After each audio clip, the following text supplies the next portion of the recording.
விருதுநகர் மாவட்டம் கட்டனார்பட்டி அருகே செயல்பட்டு வந்த வனஜா பட்டாசு ஆலையில் நேற்று ஏற்பட்ட வெடி விபத்தில் 4 அறைகள் முற்றிலும் சேதமடைந்தன. இதில் உயிரிழந்தோர் எண்ணிக்கை 23 ஆகி உயர்ந்துள்ளது. இதில் 19 பேரின் உடல்கள் அடையாளம் காணப்பட்டுள்ளன. அவர்களில் 16 பேர் பெண்கள் என மாவட்ட நிர்வாகம் தெரிவித்துள்ளது. மேலும் 6 தொழிலாளர்கள் படுகாயங்களுடன் மருத்துவமனையில் அனுமதிக்கப்பட்டுள்ளனர். இடிபாடுகளில் சிக்கியவர்களை மீட்கும் பணியில் தீயணைப்பு வீரர்கள் ஈடுபட்டிருந்தனர். அப்போது எதிர்பாராத விதமாக மீண்டும் வெடி விபத்து ஏற்பட்டு அங்கிருந்த வெடிப்பொருட்கள் வெடித்து சிதறின. இதனால் பணியில் ஈடுபட்டிருந்த தீயணைப்பு வீரர்கள் மற்றும் காவல்துறையினர் உள்பட 13 பேர் காயமடைந்தனர். உடனடியாக அவர்கள் மருத்துவமனைக்கு கொண்டு செல்லப்பட்டனர்.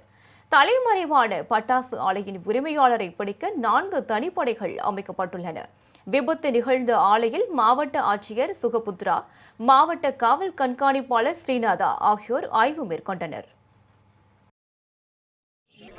இந்த கேஸில் இப்போ நம்ம ஸ்பெஷல் டீம் தேடிட்டு இருக்காங்க. இந்த அவங்களோட வீட்டு அந்த அட்ரஸ் இதெல்லாம் இருக்காங்க தெரியும். நம்ம தேடிட்டு இருக்கோம். நடவடிக்கை சீக்கிரமாக நம்ம சொல்லலாம். ஊராட்சி மன்ற தலைவருடைய இது வந்து நம்ம இப்போ என்கொயரி செக் போயிட்டு இருக்கோம். இன்ஃபர்மேஷன் நம்ம வேர் ஜஸ்ட் கெட்டிங் இன்ஃபர்மேஷன். இப்போ வீட்டில் சர்ச் பண்ணுறது, அக்யூஸ்டு ஓனர் இவங்களெல்லாம் தேடுறது, இந்த பணி போயிட்டுருக்கோம். அப்போ அவங்க கிடைச்ச உடனே உங்களுக்கு அப்டேட் பண்ணிடுறோம். எத்தனை டீம் சார் நம்ம ஃபார்ம் பண்ணியிருக்கோம்? இதுவரை 4 டீம் ஃபார்ம் பண்ணியிருக்கோம். 4 டீம் ஃபார்ம் பண்ணியிருக்கோம்.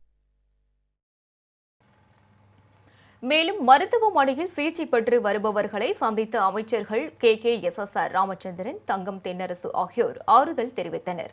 பின்னர் பட்டாசு ஆலையை அவர்கள் பார்வையிட்டனர்.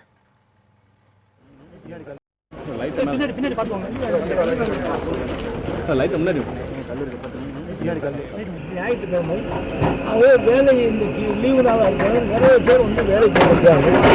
அந்த செட்டை அப்படியே அமுக்கி வெடிவெட்டு செட்டு அமைக்கி எல்லோரும் மிகப்பெரிய சேவை செய்யும். நம்முடைய மாவட்டத்தில் மிகப்பெரிய ஒரு சோகமான நிகழ்ச்சியாக இந்த நிகழ்ச்சி இருக்கிறது.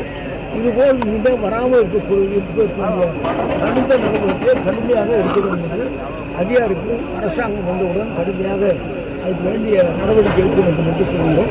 கோயில் வழியில் மாவட்ட ஆட்சித்தலைவரை பார்த்து நாங்கள் அதையும் சொல்லிவிட்டு செல்லுங்கள்.